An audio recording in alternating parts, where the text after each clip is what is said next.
Bom dia, boa tarde, boa noite, meus alunos do 8º ano, né?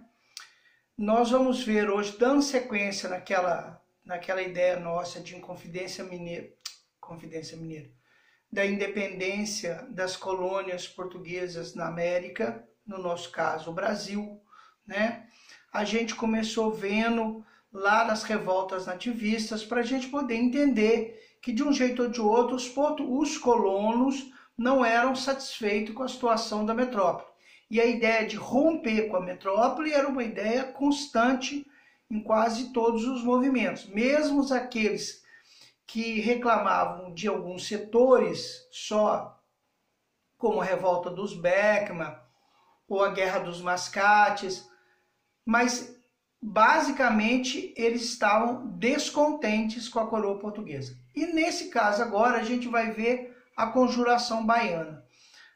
Nós vamos ver a Conjuração Baiana na frente de Inconfidência Mineira, embora a Inconfidência Mineira tenha acontecido primeiro que a Conjuração Baiana, tá bom? Então nós vamos começar o seguinte, vamos começar a colocar aqui no nosso quadrinho, né, no nosso mapa mental, a história. Vamos colocar Conjuração Baiana, que também tem o nome de Revolta dos Alfaiates. Então vamos colocar aqui, ó, Conjuração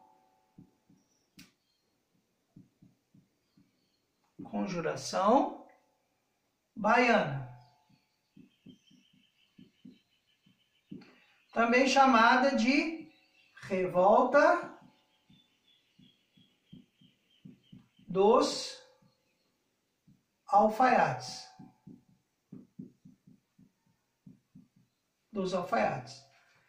Vamos botar a bandeirinha deles aqui, que era uma bandeirinha azul e vermelha.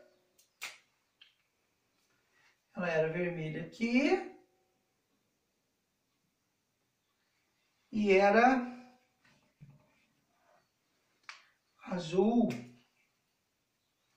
aqui, ó, azul e vermelha. E ela tinha uma estrelinha vermelha aqui no meio, com outras estrelinhas menores, certo? Então, essa é a nossa proposta de Conjuração Baiana ou Revolta dos Alfaiates. É chamada de Revolta dos Alfaiates porque dois líderes da revolta eram alfaiates. Nós vamos ver daqui a pouquinho, tá bom? Deixa eu pegar meu papelzinho, tudo rabiscado, gente, ó. Só para eu ter uma noção para onde eu vou direitinho. Vamos começar o seguinte, quando foi a revolta? Só para a gente ter uma noção, em 1798 a 1799, certo? Na capitania da Bahia.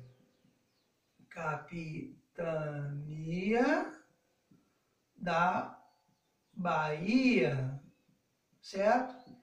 Então, foi em 1798, 1799, na capitania da Bahia. O que foi exatamente a Conjuração Baiana? Foi uma revolta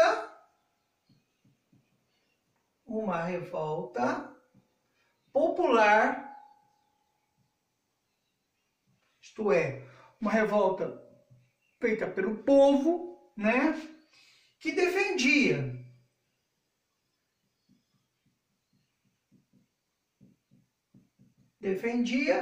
a democracia, a independência, a democracia, a independência, a libertação dos escravos. Gente, eu tenho que ler aqui porque eu pulo as coisas. A independência, a libertação dos escravos, livre comércio,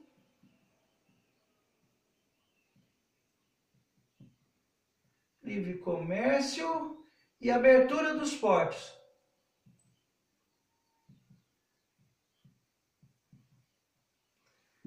Eu troquei a ordem aqui, né? Primeiro a independência, depois a democracia.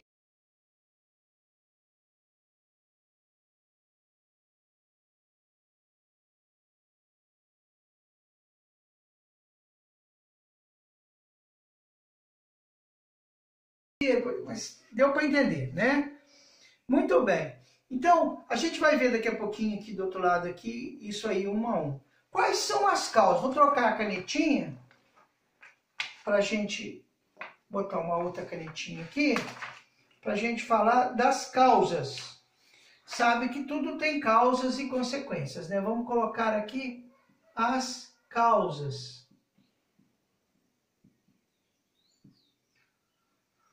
Bom, gente, as causas eram muitas.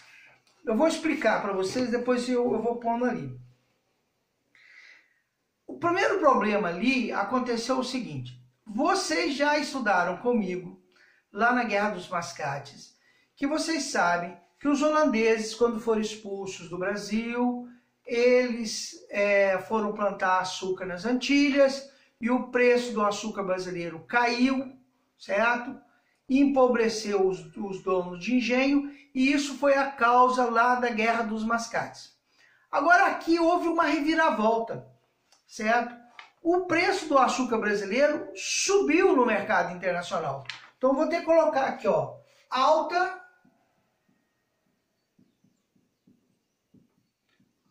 do açúcar. Essa alta do açúcar fez com que os fazendeiros parassem de plantar comida, mandioca, que a base alimentar deles era farinha de mandioca, pararam de plantar mandioca, plantar arroz, plantar as coisas e começaram a plantar cana-de-açúcar para poder ganhar dinheiro. Esta é a farinha de mandioca.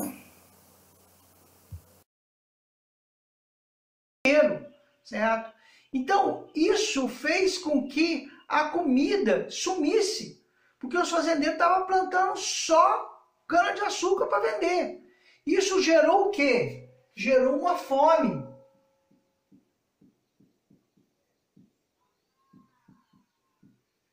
Gerou uma fome. Uma alta dos preços de comida, certo? A coroa portuguesa, para ajudar o problema, ainda aumentou os impostos. Alta de imposto.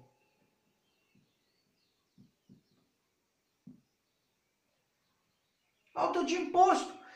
Então o povo estava pé da vida, né? Comida pouca, cara. E ainda por cima, alta de imposto é um problema muito grande. Agora, a Bahia tinha uma outra característica. Ela estava vendendo tabaco. O que é tabaco? Fumo, né? Isto é uma plantação de tabaco. Fumo para cigarro. Estava vendendo fumo. Vou colocar aqui, olha. Proibição de venda de tabaco. Proibição de venda de tabaco. Gente, a Bahia sempre foi produtora de fumo. Até hoje, os melhores charutos brasileiros são produzidos na Bahia. Quem fuma charuto diz que os charutos baianos são tão bons quanto os cubanos. Não sei se isso é verdade, não fumo charuto. Mas o que acontece? O fumo era muito usado para pagar escravo na África. Tinha muita coisa nesse sentido. E a coroa portuguesa proibiu o comércio de tabaco. Isso prejudicou muito o comércio da Bahia, certo? Aí você vai ter também, aqui, olha, a influência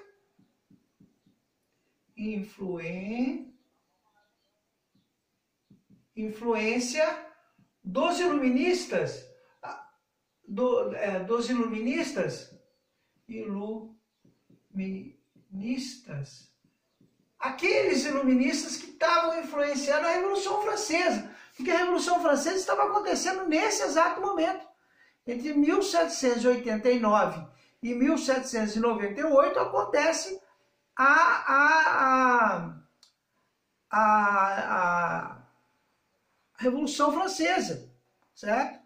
A data da tomada da Bastilha é 1789, né?